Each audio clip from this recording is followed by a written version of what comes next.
Blindeca, expertos en blindaje, presenta la entrevista en línea con William Meléndez.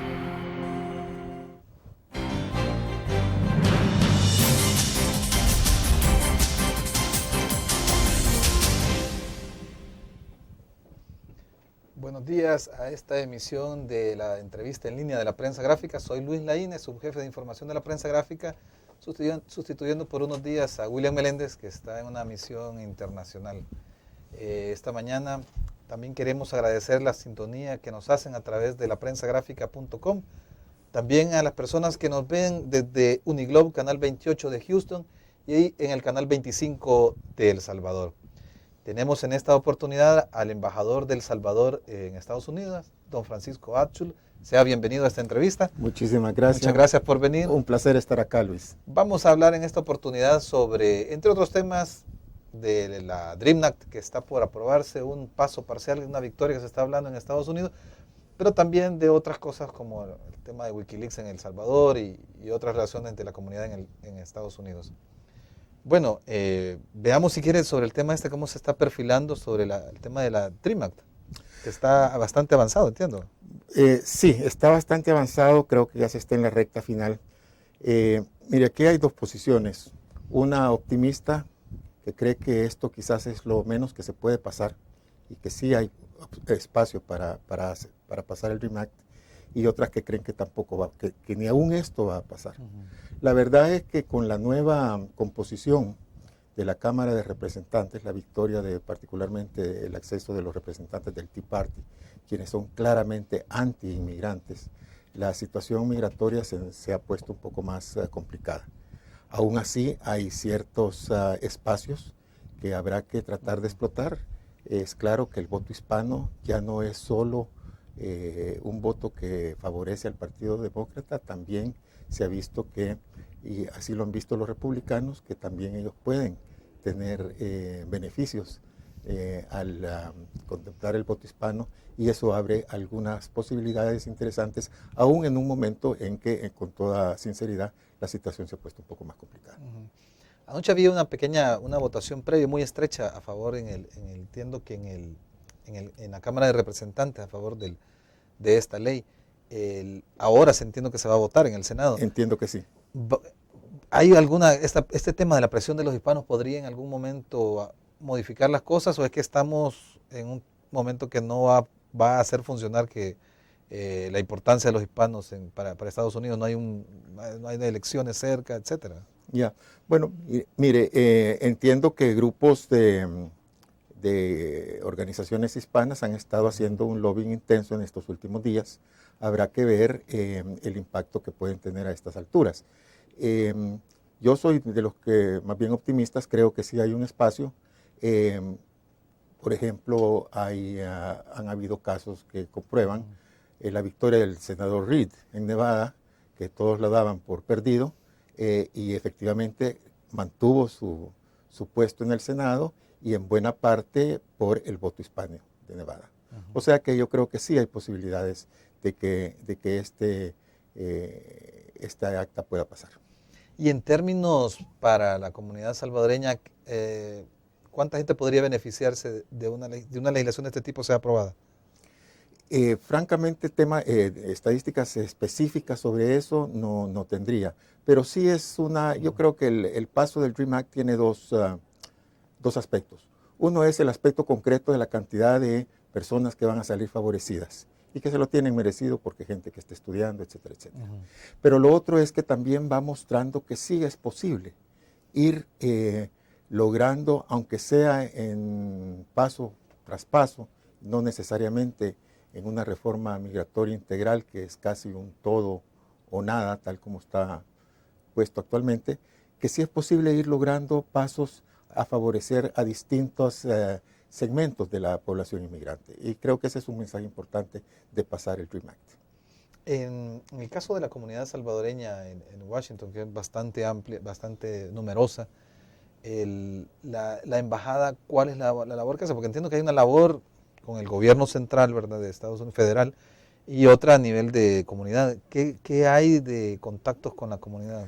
Cómo no, como usted bien dice, y una de las primeras orientaciones que yo recibí de parte del canciller Martínez fue, la embajada no debe ser solo el instrumento para desarrollar y llevar adelante las relaciones bilaterales, sino que también debe jugar un papel fundamental de cara a la comunidad salvadoreña. Ahora, la embajada tiene que hacerlo no únicamente con la comunidad salvadoreña en el área metropolitana de Washington, sino que tenemos que verlo a nivel nacional, y en ese sentido la labor de la embajada es coordinar con los 16 consulados que tenemos a lo largo de Estados Unidos. El principal cambio, yo creo que eso sí es evidente, que ha habido es la apertura de los consulados y la misma apertura de la embajada. Yo le digo que una de las satisfacciones más grandes que yo he tenido es que después a los 3 meses de estar a cargo de la embajada en Washington, todavía como encargado de negocios, tuvimos la celebración del 15 de septiembre. Hicimos una invitación abierta, le estaba desbordada las instalaciones allí en un local en el edificio de la embajada.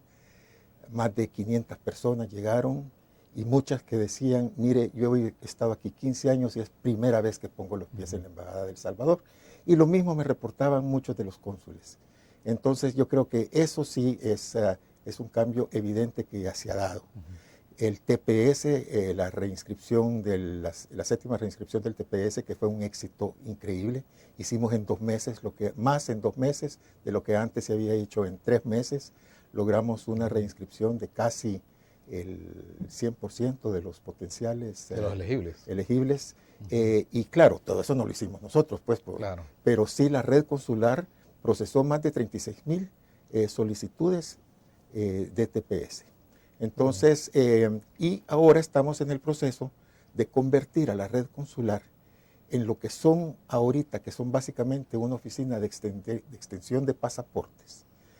El 80% de los recursos de los consulados se van en extender pasaporte en el mismo día, que no tiene por qué ser así, pero abandonan todas las otras áreas de atención a la comunidad salvadoreña. Entonces ahorita estamos pasando. Si quiere, hablamos del tema de cómo se están transformando los consulados. Vamos a hacer una pausa en estos momentos y retomamos en la siguiente en qué se están convirtiendo los consulados salvadoreños. Correcto.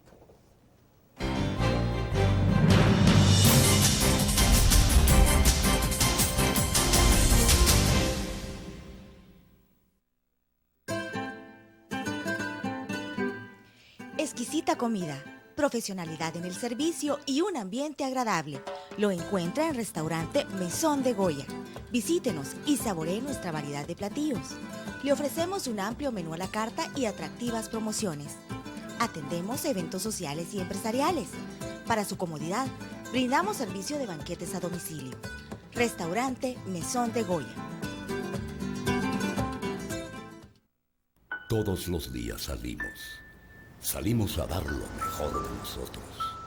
Salimos a dejar el corazón en el trabajo. Cuando hay adversidad, salimos. Cuando no sale el sol, salimos. Así somos los salvadoreños. Ponemos el alma en todo lo que hacemos. Y esta vez también saldremos. Porque saliendo a trabajar es que se sale adelante.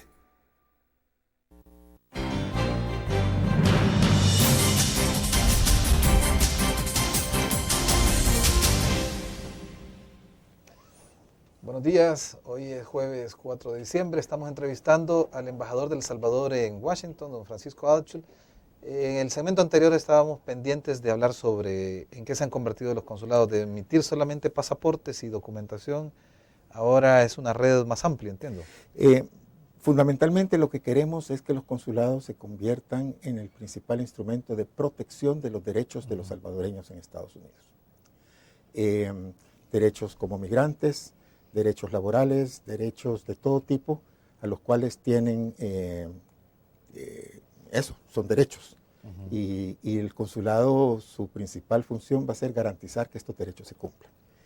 Esto tiene que ver con cosas como, por ejemplo, lograr acuerdos con una serie de instituciones, ONGs, para por lo menos lograr que puedan visitar a los más de 3.000 salvadoreños que están prisioneros en cárceles federales. Los consulados no tienen la posibilidad de atender a esta población. Entonces, con esta reestructuración y buscando estos convenios con organizaciones religiosas o cívicas, ver un sistema en el cual los presos salvadoreños puedan tener al menos una visita.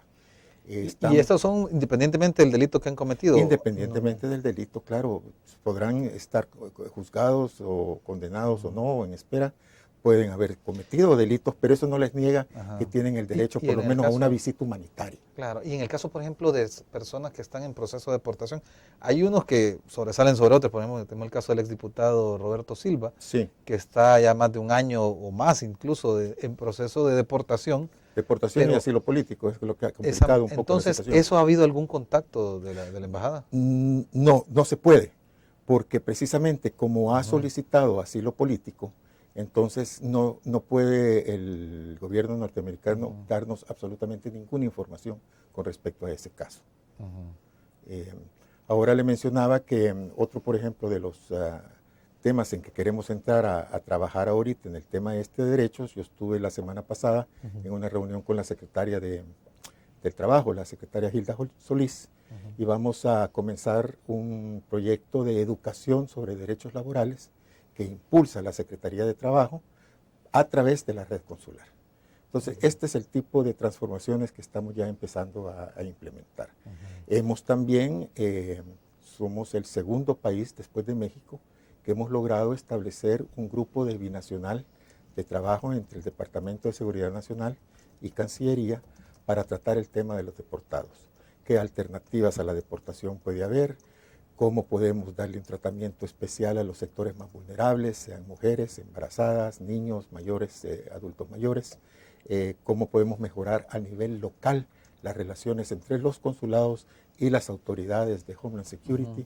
En eso estamos trabajando, y estamos trabajando también con ellos y con el FBI en la firma, ya estamos en las últimas etapas de memorándums de entendimiento para el intercambio de récords criminales en los deportados.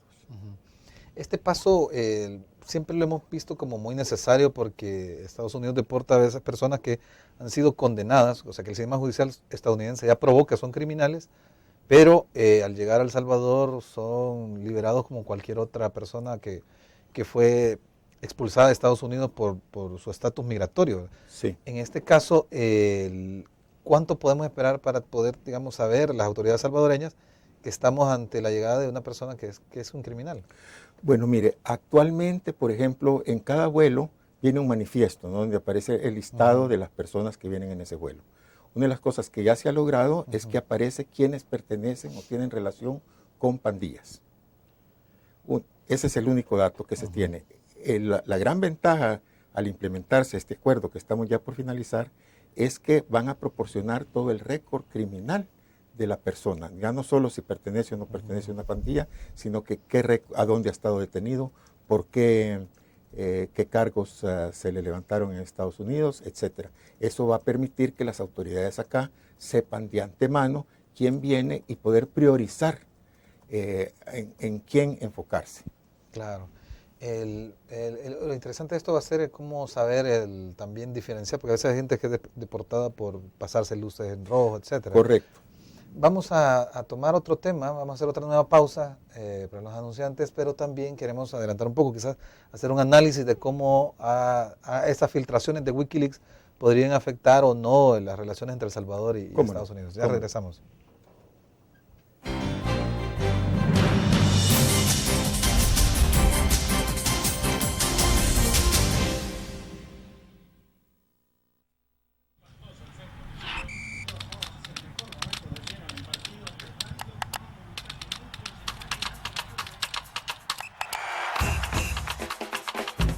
La emoción del deporte está en www.elgráfico.com.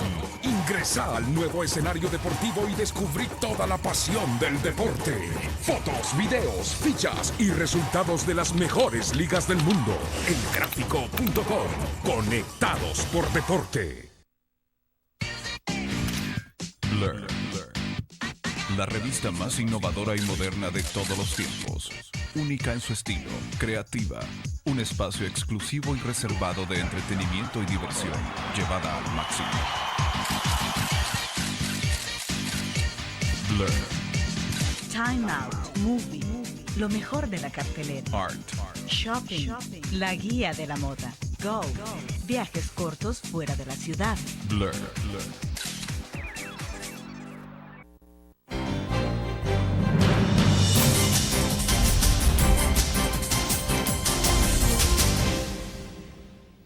Hola, buenos días. Seguimos con la entrevista con el embajador Francisco Atchul. Vamos a hablar un poco sobre el tema que ayer fue la bomba noticiosa, la filtración de documentos de cables de la Embajada de Estados Unidos en los que se mencionaba El Salvador, el gobierno de Mauricio Funes. Ha habido un intento de decir de que es un tema de que no hay mucha importancia, que no puede afectar las relaciones. Otra gente cree que no, que es la forma en cómo se percibe el gobierno de Estados Unidos de una manera sin diplomacia. El embajador, el encargado de negocios en ese momento, le anuncia a sus jefes en el Departamento de Estado cómo está la situación del país, y luego de ahí, entiendo, el Departamento de Estado hace una valoración del país, de El Salvador. Pero ¿cómo esto en el día a día puede afectar o modificar las relaciones entre los dos países, embajador? Ya. Mire, para hablar específicamente sobre el contenido de los cables, yo creo que es más bien a Cancillería quien está manejando esa situación. Yo lo que sí le puedo garantizar y reafirmar con toda confianza es que el excelente nivel de relaciones que existe en estos momentos entre nuestro país y Estados Unidos no va a ser afectado por esto. Esto quedó claramente patentizado el día de ayer en la firma del convenio, con la participación del el convenio para el Centro de Escuchas, con la participación del secretario Valenzuela, en donde tanto él como el canciller Martínez reafirmaron el excelente nivel de relaciones que tenemos entre nuestros dos países y las dos administraciones. En ese sentido, esto no va a afectar en lo absoluto. Tenemos aquí una pregunta de un cibernauta, nuestro colega Miguel Álvarez, que es reportero gráfico de la prensa. Muy buenos días, gusto de oírlo. Él nos está preguntando sobre este tema de Wikileaks, también un poco sobre las relaciones que se están dando en Wikileaks y el tema de la libertad de expresión. Ha habido, digamos, intentos de varios países, dice, de poder, de tratar de bloquear a los servidores de Wikileaks, e incluso una orden de captura por una acusación de violación contra Julian Assange. El tema es cómo valora usted el tema de la libertad de expresión ahora que hay como los países están poniendo cercos para que no se den a conocer estas informaciones. Sí. Mire, ese tema es fundamental. Lo que pasa es que el avance de la tecnología va mucho más rápido y adelante que los marcos legales de los distintos países, ¿no? Es un tema totalmente válido, tanto que Naciones Unidas, por ejemplo, tiene un reportor especial sobre el derecho de expresión, y uno de los subtemas es el Internet, claro. El acceso, la libertad de Internet. Yo creo que es un tema en el cual la normativa, la legislación, tanto de los países como a nivel internacional, todavía tiene que adaptarse a los enormes avances tecnológicos. Porque es una realidad, ocasiona problemas. Esto obviamente ocasionará algún nivel de problema a la diplomacia norteamericana, pero es una realidad. Entonces hay que ver cómo se confronta y tiene que buscarse una línea muy clara entre garantizar la libertad de expresión, a la cual todos tenemos derecho, pero también garantizar la seguridad nacional de los países, los cuales también hay que tomar en cuenta. Hoy en la mañana en Radio Maya Visión, que es una radio muy ligada al FMLN, estaba el coordinador de ese partido, Medardo González, que es diputado también, y él decía, refiriéndose a este tema del Wikileaks, decía, actualmente estamos en un buen momento en nuestra relación con el Ejecutivo. Lo publicado son interpretaciones de un funcionario de la embajada y no es nada oficial. No tiene caso estar en un tira y encoge por una comunicación que no tiene que ver con nosotros. El caso es que en esta oportunidad estamos hablando de información que, si bien no era oficial, no es más bien una información pública, porque no estaba totalmente llevada al caso de relaciones entre los dos países, sí ese era el encargado de la oficina de negocios, el que estaba en ese momento a cargo de una oficina, hablando de la situación en un país, particularmente en el caso de El Salvador. ¿Cómo podemos, digamos, en este caso, ver las valoraciones que hace Estados Unidos? Al final son cosas que podrían definir o no decisiones futuras, por ejemplo, para El Salvador. Mire, como le decía, yo no quisiera referirme a aspectos particulares de los cables, pero ya algo decía ayer el canciller Martínez, estos son insumos, un insumo de muchos que reciben los países, cada país. Entonces, no hay que creer que lo que aparece en un cable es una política ya aceptada por la administración, es un insumo más. Y reiterarle que esto no va a afectar en absoluto como lo menciona el secretario del FMLN, no va a afectar en absoluto las excelentes relaciones que tenemos entre ambos gobiernos. Bueno, vamos a hacer otra pausa. Vamos a hablar un poco también sobre la composición de este gobierno, la presencia misma de don Francisco Achul y de otras personas que vienen de otros partidos diferentes del FMLN para componer este gobierno. Eso en el siguiente bloque.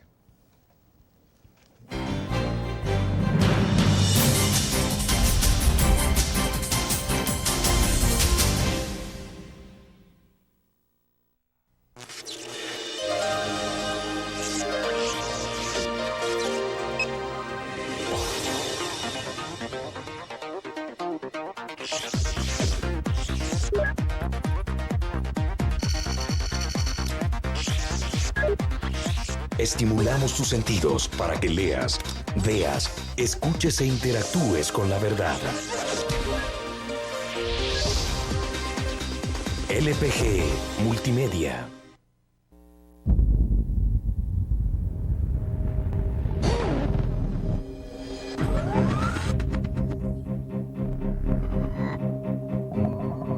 El inicio de una estrategia financiera desde los negocios y la actividad económica hacia toda Centroamérica. El Economista Regional, una revista especializada donde encuentras el panorama empresarial y los principales movimientos financieros. El Economista, el modelo regional de información económica.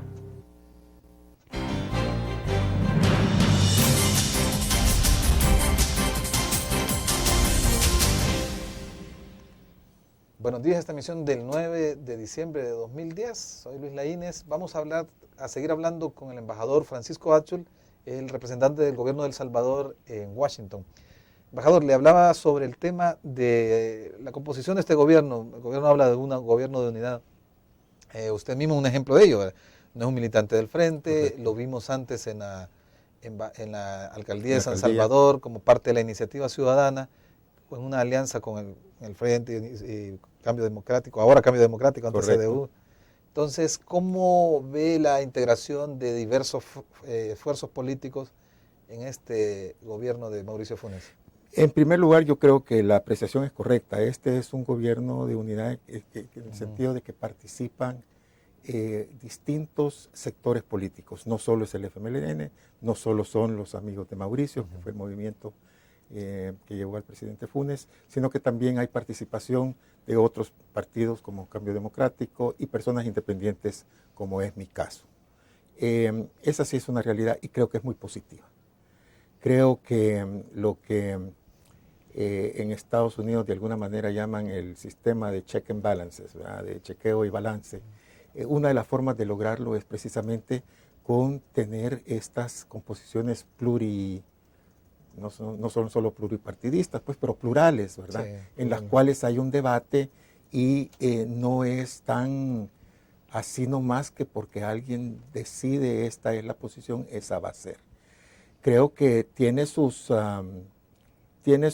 complicaciones totalmente superables como las que ha habido en determinados momentos entre posiciones del partido y posiciones del gobierno. Pero creo que eso ya está muy superado y lo que está claro, por lo menos en la parte de política exterior, y creo que es para mí lo más importante, que la política exterior es una política de Estado y por lo tanto responde a los intereses de los ciudadanos salvadoreños en su totalidad.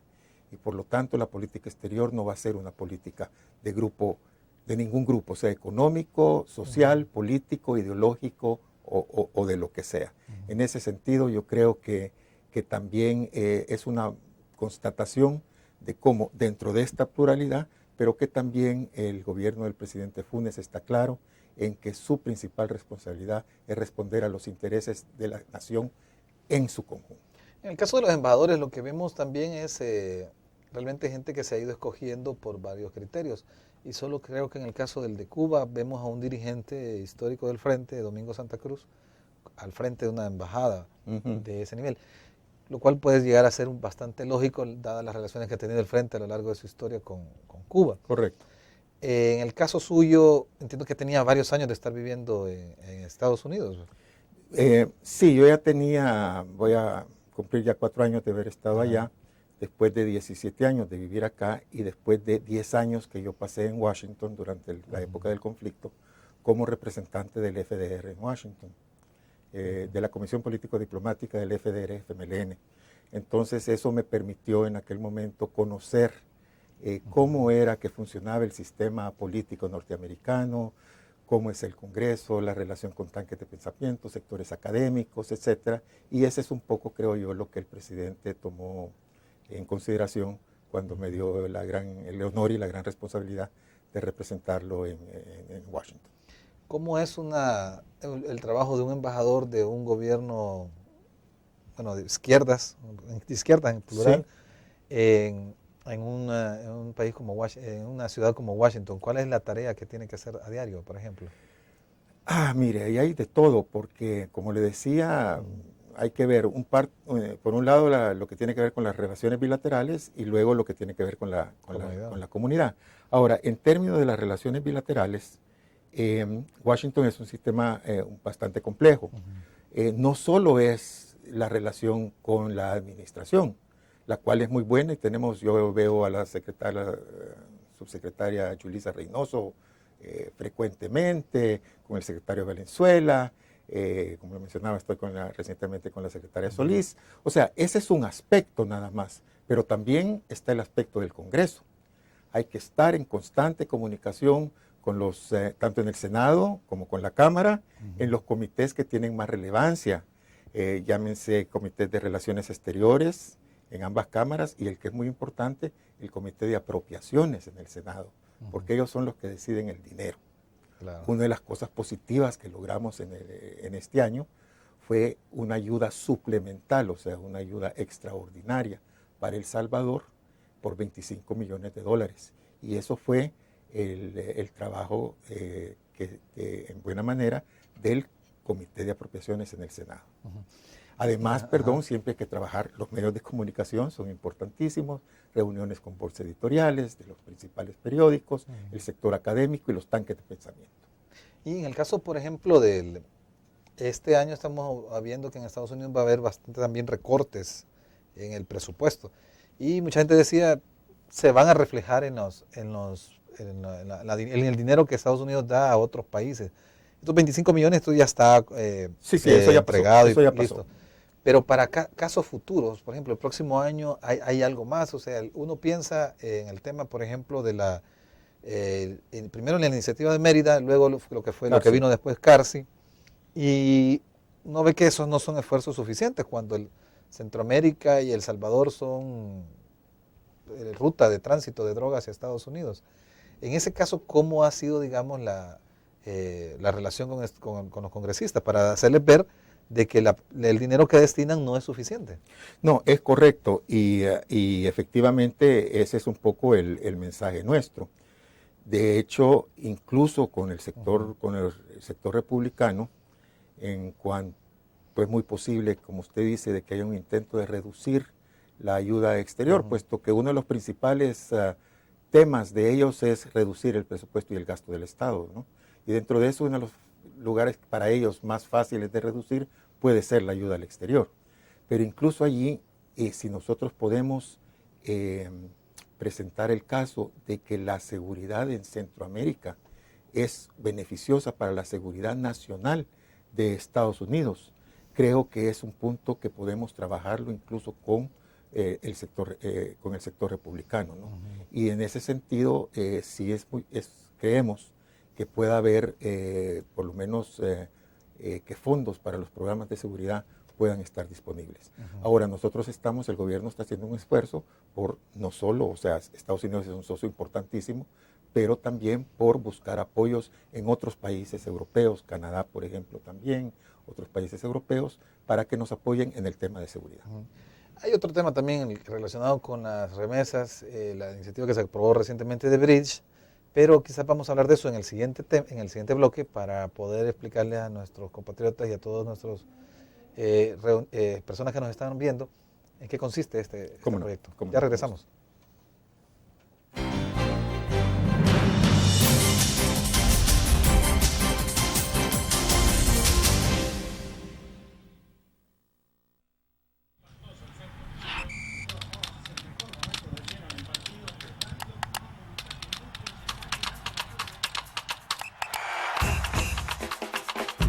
La emoción del deporte está en www.elgráfico.com. Ingresa al nuevo escenario deportivo y descubrí toda la pasión del deporte. Fotos, videos, fichas y resultados de las mejores ligas del mundo. Elgráfico.com. Conectados por deporte. Blur. La revista más innovadora y moderna de todos los tiempos. Única en su estilo, creativa. Un espacio exclusivo y reservado de entretenimiento y diversión, llevada al máximo. Blur. Time Out, Movie, lo mejor de la cartelera. Art. Shopping, la guía de la moda. Go, viajes cortos fuera de la ciudad. Blur.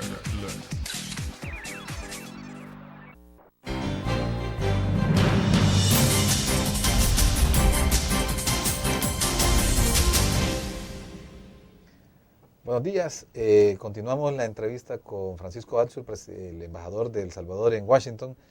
Vamos a hablar en este momento de la iniciativa que se firmó hace unos meses, Bridge, sobre el tema de cómo usar las remesas para garantía de flujo futuro de remesas para financiar proyectos. ¿Ha habido algún avance en este tipo? Y cuéntenos también la historia de cómo fue que surgió. No, mire, yo creo que este es otro ejemplo de la relación privilegiada que tenemos con la administración del presidente Obama, porque este es un convenio que se firmó únicamente con el gobierno de Honduras y el gobierno de El Salvador. Es un proyecto que todavía está en su etapa inicial, está la parte conceptual, pero falta el cómo operativizarlo, ¿no? Pero fundamentalmente consiste en lo que usted ya decía, es la titularización del flujo del flujo de remesas futuro, que se ha visto que es una cantidad sustancial y permanente, para con ello crear un fondo para el desarrollo y sobre todo para inversiones productivas. La idea original expresada por el gobierno norteamericano era que este fondo fuera para hacer fuertes inversiones en estructura tipo aeropuertos, puertos, carreteras, etc. El gobierno de El Salvador ha puesto un componente adicional que sería también para favorecer a la pequeña y a la mediana empresa en este programa, ¿no?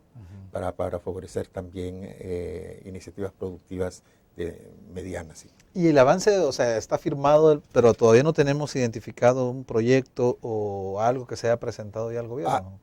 El convenio está firmado. Ahorita lo que se está haciendo es que se ha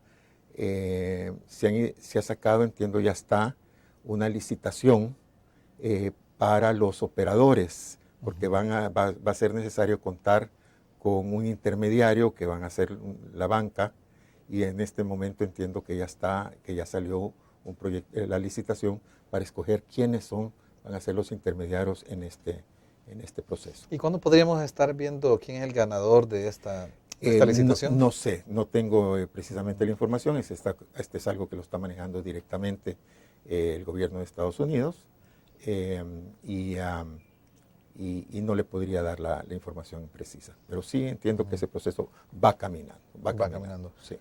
Bueno, en todo caso hay otros proyectos que también se van a ir relacionando. Lo tenemos en esta ocasión a usted en El Salvador gracias a una visita que hay de embajadores, ¿verdad? Sí. Con la Cancillería. Sí. Vamos a hablar sobre cuál es el objeto de reunir a todos los embajadores y dejar a las embajadas con alguien a cargo mientras los tienen a ustedes acá. Vamos a hablar de eso en el siguiente bloque. ¿Cómo no?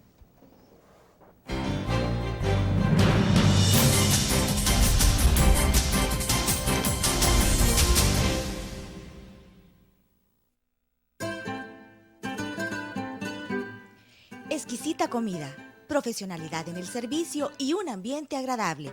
Lo encuentra en Restaurante Mesón de Goya. Visítenos y saboree nuestra variedad de platillos. Le ofrecemos un amplio menú a la carta y atractivas promociones. Atendemos eventos sociales y empresariales. Para su comodidad, brindamos servicio de banquetes a domicilio. Restaurante Mesón de Goya. Todos los días salimos. Salimos a dar lo mejor de nosotros. Salimos a dejar el corazón en el trabajo. Cuando hay adversidad, salimos. Cuando no sale el sol, salimos. Así somos los salvadoreños. Ponemos el alma en todo lo que hacemos. Y esta vez también saldremos. Porque saliendo a trabajar es que se sale adelante.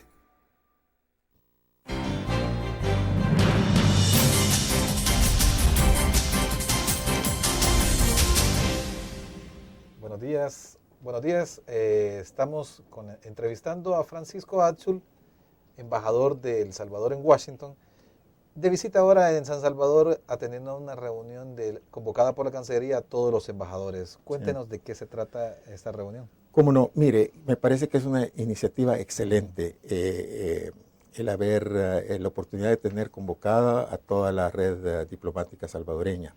Entiendo que hacía como 5 años que no se daba algo similar a esto. Y para nosotros es una gran oportunidad para conocer de mano directa del canciller y los viceministros las orientaciones, las líneas de la nueva política exterior.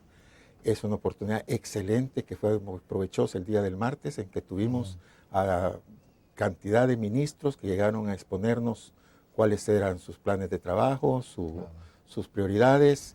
Ayer tuvimos una gira de campo que nos permitió. Una carca, ¿verdad? Yo fui particularmente a la zona central, fuimos a ver el Distrito Italia, los avances en el tema de prevención de violencia, la Cárcava, que es impresionante. Desgraciadamente yo me tuve que regresar a Cancillería para estar presente en las reuniones con el secretario Valenzuela, pero el resto de compañeros embajadores continuaron a San Martín, a Suchitoto, a Verapaz para ver la reconstrucción de Aida, y a San Esteban Catarina, donde hay un proyecto piloto de promoción de proyectos productivos vinculados con la comunidad de allí en Estados Unidos. Esta fue una de las giras, nada más. Hubo otras 2 giras, una al oriente y otra al occidente del país. Y estos próximos días que tenemos son reuniones con las direcciones generales de Cancillería, ya para entrar a conocer y posiblemente hacer sugerencias de cómo mejorar ya la comunicación y los procedimientos al interior de Cancillería. Este vínculo de los embajadores con la población del salvadoreña, entiendo que es algo más reciente, es decir, antes eran muy escasas esas reuniones en gobiernos anteriores, y ahora entiendo que ahí está tratar de vincularse con la población. Definitivamente, mire, en mi caso, por ejemplo, en lo que va en el año que estamos por terminar, con muy pocos recursos, pero yo he tratado de impulsar muchas actividades culturales, o algunas actividades culturales en la embajada.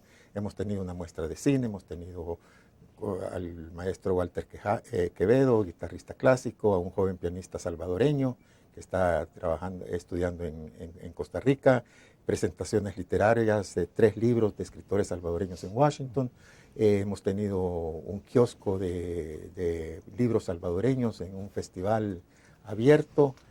O sea que sí, hay un intento sistemático de tratar de mantener esa comunicación. Estamos publicando un boletín de noticias en español que se está distribuyendo a través de la red consular, proporcionándole información a la comunidad salvadoreña. Y en este caso, por ejemplo, de tener este acercamiento con la población del país de origen, es decir, de la gente acá en El Salvador, necesidades, etcétera, ¿no puede en algún momento desviar su atención sobre los temas de la embajada ante el primer socio político y comercial de El Salvador? No, porque afortunadamente tenemos en la embajada un buen equipo. Hay una persona que es una posición nueva que se ha creado precisamente por el punto que usted señala, uno de mis ministros consejeros, es el enlace con la comunidad salvadoreña. Es el doctor Leonel Flores, una persona que tiene muchos años de vivir en Washington, una persona muy bien relacionada, y creemos que es la persona ideal para seguir adelante, para llevar adelante esta relación. O sea que en ese sentido sí soy muy afortunado de contar con un equipo muy profesional y muy serio. Vamos a hablar de eso un poco más a profundidad. Quisiera que nos comentara cómo es la relación que están llevando con las comunidades o con grupos ya organizados en el exterior. En el siguiente bloque vamos a tratar de analizar cómo se están llevando la embajada y estos temas. Ya regresamos. ¿Cómo no?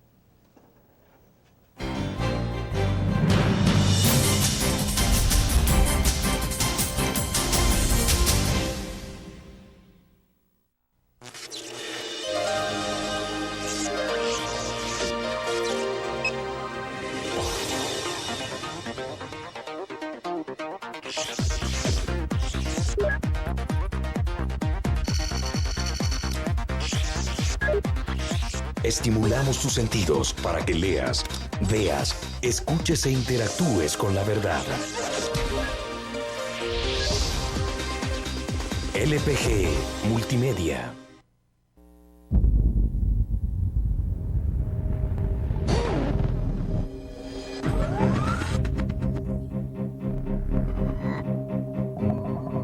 El inicio de una estrategia financiera desde los negocios y la actividad económica hacia toda Centroamérica. El Economista Regional, una revista especializada donde encuentras el panorama empresarial y los principales movimientos financieros. El Economista, el modelo regional de información económica.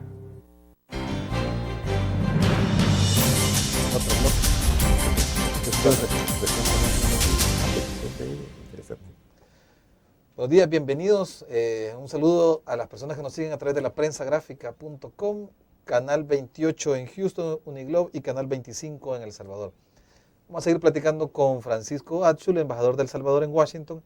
En esta oportunidad queremos hablar sobre el trabajo que se hace con las comunidades, que hay muchas asociaciones de salvadoreños residentes en Estados Unidos que han logrado hacer muchos proyectos, incluso en sus países, en sus pueblos, ¿verdad? Sí. Entonces, ¿qué tipo de relación se da con ellos? ¿Ha habido alguna canalización o es que estamos hablando de que, como han hecho en el pasado, ha habido una relación directa de estas fundaciones con sus pueblos? Ya, mire, varias cosas. En primer lugar, de las cosas, de las muestras de cómo ha mejorado la situación, la comunicación de la embajada con la comunidad salvadoreña fue todo el tema de la asistencia con el desastre de Aida. Anteriormente muchas asociaciones no entraban a trabajar con la embajada en este tema, sino que manejaban y canalizaban su ayuda por sus propios canales. En esta oportunidad hicimos un esfuerzo, un llamado, y la gran mayoría de la ayuda que se colectó en el área metropolitana de Washington, creo que fueron más de $60,000, fueron canalizados a través de la embajada, a través de Cancillería, lo cual muestra un poco cómo ha mejorado esa relación y la confianza de la población en las nuevas autoridades. Segundo, el tema que usted menciona de la relación entre las comunidades de acá y sus poblaciones allá. Ese es uno de los temas muy importantes que nos ha pedido tanto el Ministerio de Economía como el Ministro de Turismo, etcétera, el mismo FISDL. Ellos tienen proyectos y andan buscando cómo las comunidades de residentes allá puedan colaborar y contribuir en inversiones productivas. Anteriormente lo que se ha dado es que todas estas comunidades han colaborado mucho con sus poblaciones de origen en infraestructura social, en la clínica, donan ambulancias, mejorar los caminos, etc. Ahora la idea es que den un paso más y que puedan invertir en proyectos productivos que generen empleo y que vayan mejorando las condiciones económicas y sociales locales, porque esa es la mejor manera, y quizás la única manera que en el largo plazo vamos a llegar a romper el flujo migratorio. Claro. Nuestros compatriotas salen porque no encuentran oportunidades económicas, sociales en sus lugares de origen, y por eso se van. ¿Y ya hay algún plan identificado, algún proyecto, o todavía está en planes? Bueno, precisamente el proyecto hay dos proyectos que ya Cancillería está impulsando. Claro. Uno es en la Nueva Concepción, que es un proyecto de una planta de productos lácteos, y otro es de San Esteban Catarina, que también es un proyecto de ese tipo. Existen pequeños proyectos, por ejemplo, en el área turística, que se está impulsando el Ministerio de Turismo. El FISDL, por ejemplo, también está impulsando proyectos de este tipo. Una de las cosas que, por ejemplo, estamos buscando ahorita es cómo empresarios salvadoreños exitosos en Estados Unidos pueden ser mentores o darle asesoría a estas pequeñas empresas que se están generando e impulsando por el programa de PATI, el programa de apoyo temporal al ingreso, que impulsa el FISDL, por ejemplo. ¿Y quiénes son, digamos, las comunidades más entusiastas en Estados Unidos? ¿De dónde los han localizado ustedes, que son los que quieren colaborar más en este proyecto? Bueno, mire, allí hay comunidades en el área metropolitana de Washington, como Intipucá, como Chirilagua, que tienen 20 y pico de años, claro, que son comunidades muy, muy fuertes. De hecho, tenemos un alcalde que salió de ahí. Exactamente, Hugo Salinas viene de allí. Es muy variable, pero como le digo, en el área metropolitana de Washington, Intipucá y Chirilagua quizás son las más emblemáticas, hay muchas más. Una de las tareas que estamos haciendo ahorita es en un convenio con la UCLA, la Universidad de California, en Los Ángeles, un mapeo de a dónde están los salvadoreños en Estados Unidos. Pero a nivel de que por zip code, por código de área, nosotros vamos a poder llegar a decir, los salvadoreños que viven en Los Ángeles se encuentran en los códigos de área 329, 330 y 497, por ejemplo. Y al revés, un mapa de El Salvador, en donde nos diga, los habitantes de Chirilagua en Estados Unidos se encuentran fundamentalmente en los códigos de área 729, 437 de Virginia. Eso también va aparejado con otra, digamos, con la oportunidad de que la gente invierta en su comunidad de origen, pero creo que la deuda todavía sigue siendo el tema del voto en el exterior. Correcto. Vamos a hablar de eso en el siguiente bloque, para hablar qué se está haciendo este gobierno para que las personas la mayoría que nos están viendo en estos momentos, puedan ejercer su derecho al sufragio. Ya volvemos.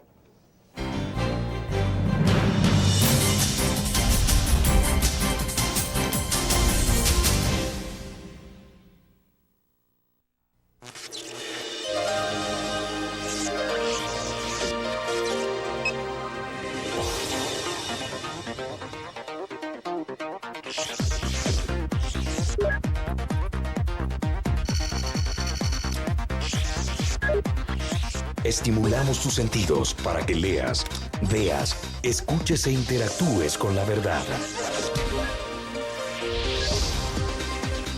LPG Multimedia.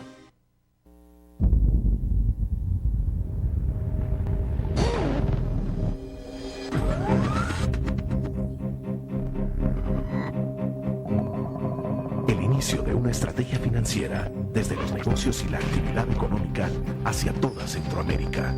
El Economista Regional, una revista especializada donde encuentras el panorama empresarial y los principales movimientos financieros. El Economista, el modelo regional de información económica.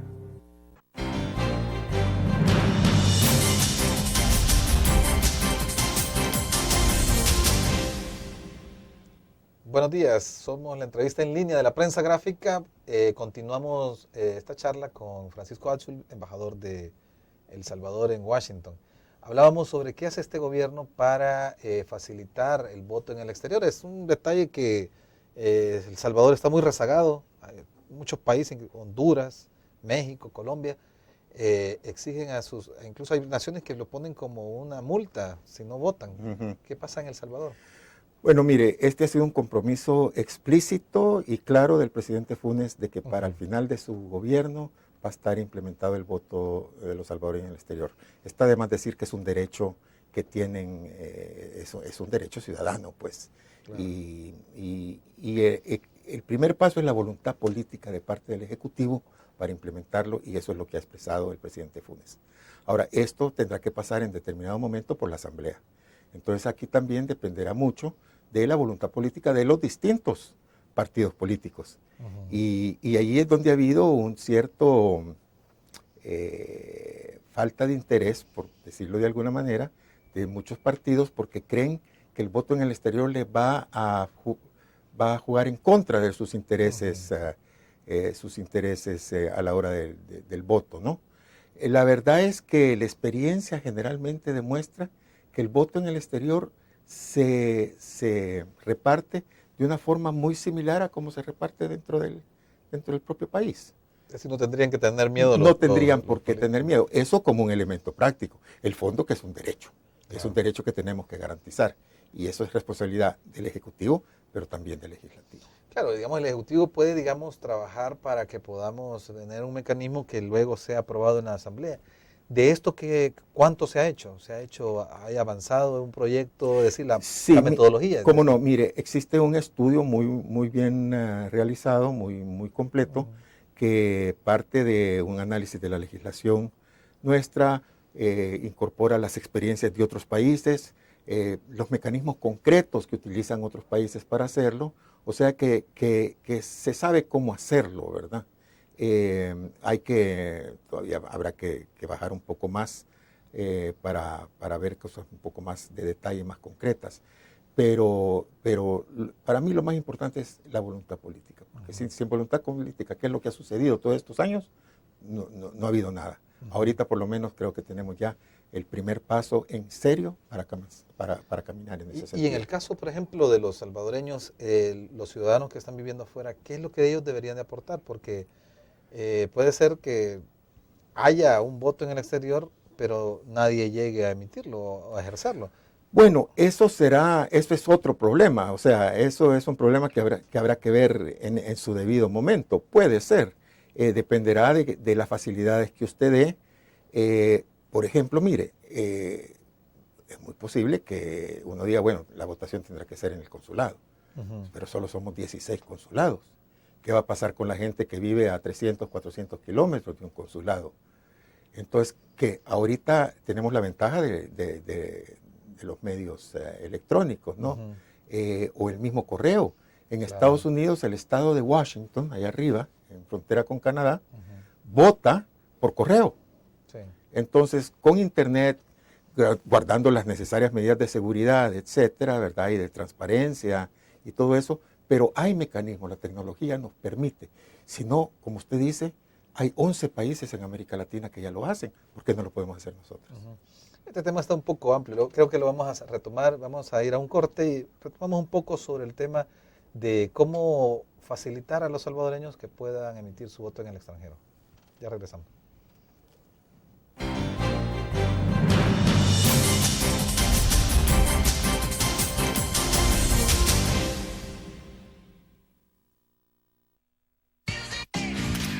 Blur, la revista más innovadora y moderna de todos los tiempos. Única en su estilo, creativa, un espacio exclusivo y reservado de entretenimiento y diversión, llevada al máximo. Blur. Time Out, Movie, lo mejor de la cartelera. Art. Shopping, la guía de la moda. Go, viajes cortos fuera de la ciudad. Blur.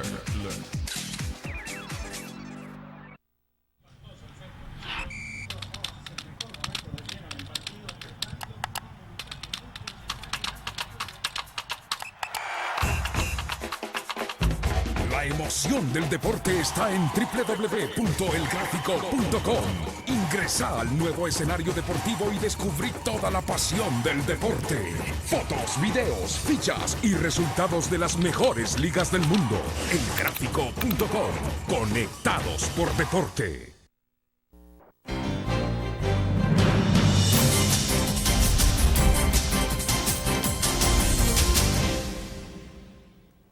Buenos días, gracias por continuar con la entrevista en línea.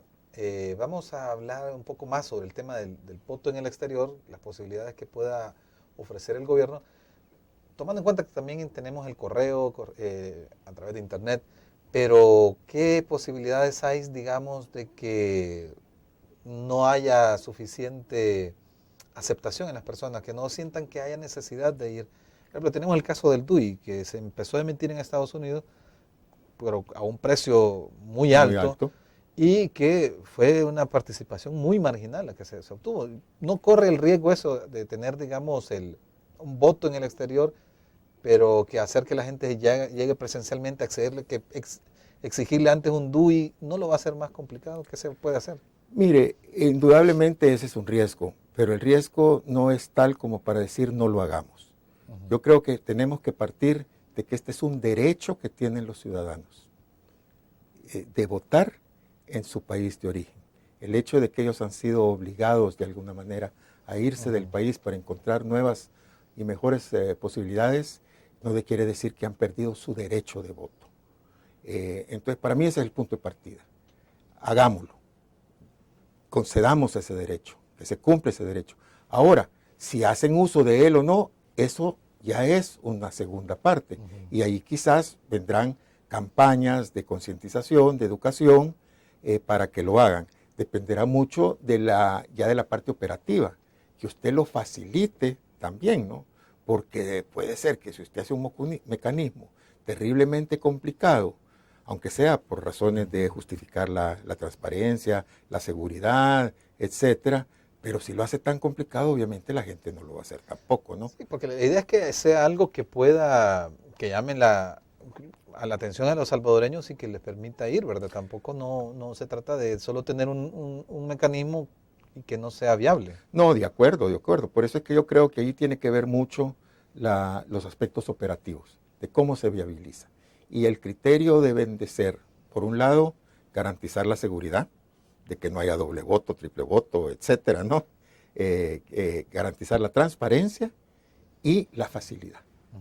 Porque hemos visto salvadoreños que se han inclinado a participar en la política local en Estados Unidos y les ha ido bien. Tenemos el último caso de Víctor Ramírez. Víctor Ramírez, correcto. Ana Sol, etcétera. Es decir, hay un segmento en la población salvadoreña residente en Estados Unidos que quiere incidir en la política. Y algunos lo están haciendo en la política local donde están viviendo, pero también deberían hacerlo en el país de origen, ¿verdad?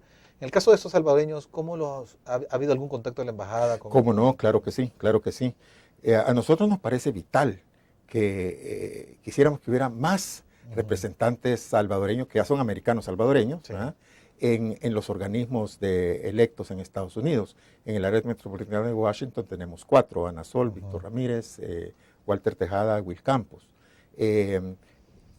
Quisiéramos que hubiera más porque es la manera en la cual la comunidad salvadoreña va a ir logrando a través de sus representantes mejoras en sus condiciones de vida y su protección como migrantes, etcétera.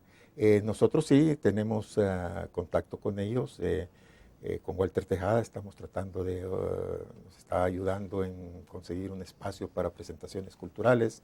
Ana Sol, por ejemplo, no solo participa en la política, pero es de las principales y más vocales personas que apoyan el voto de la comunidad salvadoreña en el exterior. Eso ella lo ha dicho, esto es parte de mi agenda también, ¿verdad? El pelear porque se cumpla lo del voto en el exterior. Y también tenemos las visitas de los políticos salvadoreños en Estados Unidos que llegan a pedir voto. Por ejemplo, el caso, el fin de semana, entiendo, Arena va a estar en varias ciudades, sobre todo en el área de Los Ángeles, visitando gente para ver cómo se organizan. Ellos tienen un octavo sector. El FMLN hace lo propio, se reúne. Y hasta el momento lo que hemos visto es que casi que tiene que viajar la persona residente y venir a votar al país, lo que le provoca una serie de inconvenientes, gastos, etcétera. Así es, y la experiencia anterior de la urna especial, que entiendo se ubicó en el estadio Flor Blanca, pues los resultados fueron muy, muy mínimos. No, por eso es que volvemos a lo otro. Hay que buscar el mecanismo transparente, seguro y fácil que le permita a los salvadoreños votar allá.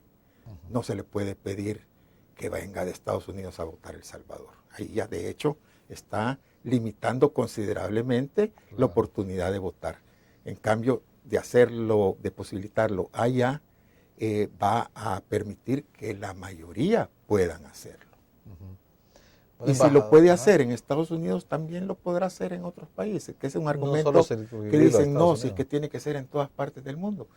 Puede ser, pero ahorita regresamos a lo mismo. El Internet, el correo, son instrumentos que pueden permitir y facilitar eso. Y además emplearlo a otras naciones. Correcto. Bueno, embajador, ha sido una plática muy entretenida, hemos tocado varios tópicos, le agradezco mucho por habernos acompañado. Al contrario, Luis, ha sido un gusto estar aquí con usted y con toda su audiencia. Muchas gracias. Mañana vamos a tener como invitado a Jorge Velado, él es miembro del Consejo Ejecutivo Nacional de Arena, para hablar sobre qué tiene que decirnos el principal partido de oposición. Véanos mañana a través de siempre de laprensagráfica.com, por Uniglobe Canal 28 de Houston y en El Salvador en el Canal 25. Muchas gracias.